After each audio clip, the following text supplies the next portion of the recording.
Bonjour à tous, aujourd'hui nous allons remplacer le ressort 754 de cette porte Hörmann.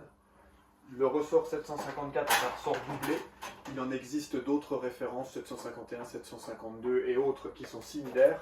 Deux ressorts l'un dans l'autre, dans le cas présent ici, le petit ressort à l'intérieur est cassé, ce qui déséquilibre la porte lors de la manœuvre.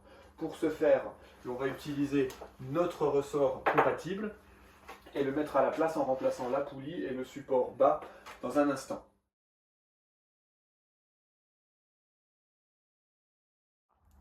La première étape est bien de travailler porte ouverte, ainsi les ressorts sont détendus et une fois la porte ouverte avec le moteur, par sécurité, on va mettre un serre-joint devant la roulette basse, ce qui permettra d'empêcher la porte de retomber quoi qu'il arrive.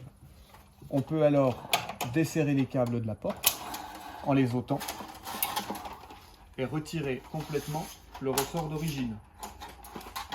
La partie basse est vissée, une visseuse et un embout de vis, et l'on peut alors l'ôter.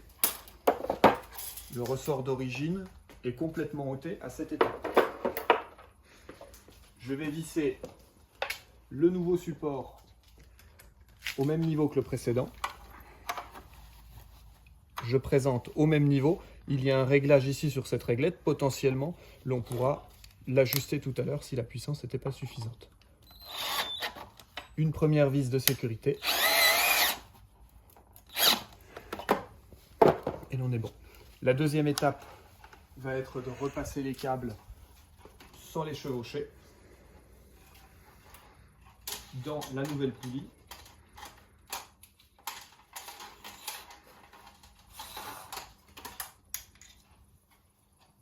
Et le moins évident est de ne pas chevaucher les câbles.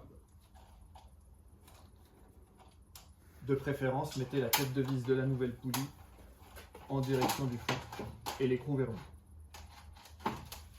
On peut alors réaccrocher les deux câbles. Une fois la poulie en place, on peut prendre le ressort et commencer par insérer les deux boucles du haut dans la poulie haute. Vérifier que les câbles soient bien alignés et non emmêlés et passer tout de suite à l'approche basse avec la tension minimum du ressort. Le ressort est ainsi tendu. On peut alors desserrer le serre-joint qui avait été mis en sécurité et passer à la vérification de l'équilibrage de la porte. Pour ce faire, on va déconnecter le moteur, débrayer le moteur et vérifier la tirette selon les modèles de moteur et retenir la porte qui, à mi-hauteur, va normalement se stabiliser. Si la porte se stabilise à mi-hauteur, c'est qu'on est bon. La porte à mi-hauteur tient bien équilibrée. On peut donc la relever et réactionner le moteur.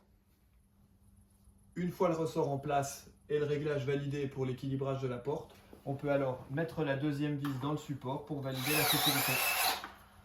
Et nous avons alors une porte qui est réparée et qui fonctionne en sécurité et en silence, comme dans un cas comme nous, où nous avions le ressort intérieur qui posait problème.